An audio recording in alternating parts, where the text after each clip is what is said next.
Hello बच्चों, आप सभी का फिर से स्वागत है मेरे इस चैनल किड्स लाइफ पे। तो आज मैं आप लोगों के लिए एक कहानी लेकर आई हूँ जिसे सुन के बहुत ही मज़ा आने वाला है।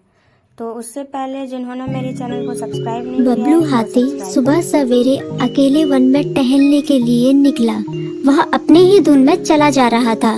लगता था उसके दिमाग में कोई उलझन है जिसे वह सुलझाने की कोशिश कर रहा था। सड़क पर आगे बढ़ते ही उसके सामने चीकू खरगोश भागा। बबलू का पैर उसके ऊपर पड़ने ही वाला था कि चीकू जोर से चिल्लाया। उसकी आवाज सुनकर बबलू ने अपना पैर पीछे खींच लिया। कहाँ खोए हो बबलू भाई? कहीं नहीं, बस कुछ ऐसे ही सोच रहा था। किस बारे में? तुम जानकर क्या करोगे? शायद मैं तुम्हारी कुछ मदद कर सकूं। तुम तो जानते हो आजकल वन में कितनी चोरियां हो रही हैं, पर चोर का कोई अता पता ही नहीं है। इस बात को लेकर वन के सारे प्राणी चिंतित थे। वे वहाँ खुद को सुरक्षित महसूस नहीं कर रहे थे। अरे चीकू भाई, हम मजबूर हैं। हम चोर को पकड़ ही नहीं पा रहे हैं। वह बहुत चालाक है और अपने काम को बड़ी कुशलता से अंजाम दे रहा है। कहीं कोई सबूत ही नहीं छोड़ रहा।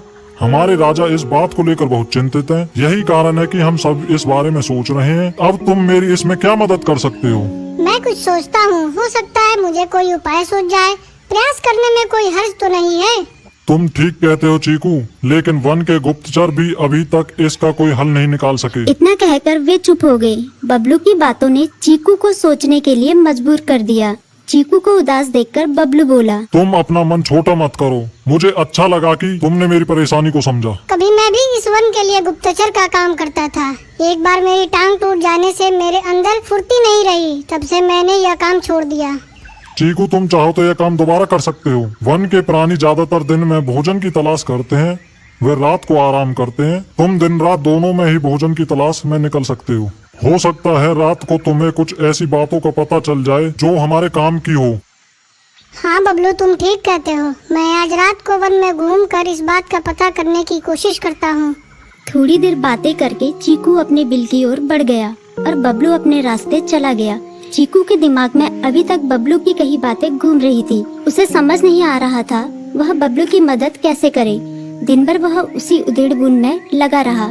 शाम होते ही चीकू कुछ सोचने लगा और वह चुपचाप बिल से बाहर निकल आया। चीकू की पत्नी ने देखा तो बोली, इस समय कहाँ जा रहे हो? बाहर खतरा है। खतरा तो सुबह भी रहता है, लेकिन खतरों से डर कर हम भूखे तो नहीं मर सकते। मैं बाहर घूम कर आता हूँ। इतना कहकर चीकू रात को बिल से बाहर निकल आया। कुछ दूर जाकर उसकी नजर बंकू उल्लू पर पड़ी, जो कुछ ही दूरी पर था। वह पेड़ की डाल पर बैठा अपनी गर्दन चारों तरफ घुमा रहा था। वह तेजी से पेड़ की एक डाल से दूसरी डाल पर उड़ रहा था। बंकू की नजर उस पर नहीं पड़ी थी। कुछ सोचकर चीकू पेड़ के पीछे से बाहर निकलकर थोड़ी खुली जगह पर आ गया और वहां से बंकू उल्लू को देखने लगा। बंकू ने चीकू को अंधेरे में भी देख लिया, पर उसने उसमें कोई उत्सुकता नहीं दिखाई और अपनी गर्दन चारों ओर घुमाता रहा। चीकू बड़ी देर तक बंकू की हरकतों पर नजर रखे रहा। वह थोड़ी देर तक खुले मैदान में खड़ा रहा, पर बंकू ने उसे देखकर भी अनदेखा कर दिया।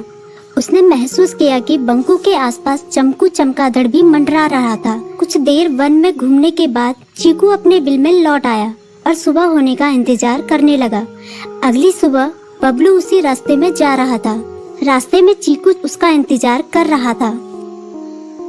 आज बड़ी जल्दी आ गए बबलू। हाँ, आजकल मुझे चिंता की वजह से नींद नहीं आती। कोई नई खबर है क्या? यकीन से तो मैं नहीं कह सकता, पर मैं तुम्हें ऐसे प्राणी का नाम बता सकता हूँ जो शायद चोरों की मदद कर रहा है। कौन है वो? बंकू उल्लू। इतना कहकर चीकू ने रात की घटना उसे ज्यों की त्यों सुना दी। इसे सुनकर बबलू का माथा ठनका। बबलू की आंखें चौंधिया गई। तुम ठीक कह रहे हो। मुझे आज रात बंकू और चमकू पर नजर रखनी होगी। इतना कहकर वे दोनों अपने अपने रास्ते चले गए। बबलू रात को अपने साथियों के साथ बंकू पर नजर गड़ाए रहा। उसकी संदिग्ध गतिविधियों को देखकर बबलू ने उसे उसके साथियों चंकी और संकी लोमड़ के साथ पकड़ लिया। बबलू ने सख्ती से पूछताछ करनी शुरू कर दी। तुम इस समय बंकू चमकू के साथ क्या कर रहे हो? हम चारों दोस्त हैं, इसलिए साथ बैठकर बातें कर रहे हैं। चमगादड़ और उल्लू की दोस्ती तो समझ में आती है, पर लोमड़ के साथ दोस्ती कैसे हो सकती है? सख्ती से पूछने पर दोनों ने अपना जुर्म कबूल कर लिया और सभी चोरियों के बारे में बताया। जो उन्होंने कुछ दिन पहले वन में की थी। बबलू ने उनके चोरी का सारा सामान भी बरामद कर लिया। बंकू और चंकू को अभी तक समझ में नहीं आ रहा था कि वो इतनी आसानी से कैसे पकड़ में आ गई। तो बच्चों, अगर आपको ये कहानी अच्छी लगी हो तो लाइक जरूर करें एंड मेरे इस चैनल को सब्सक्राइब जरूर से जरूर करें। Thank you.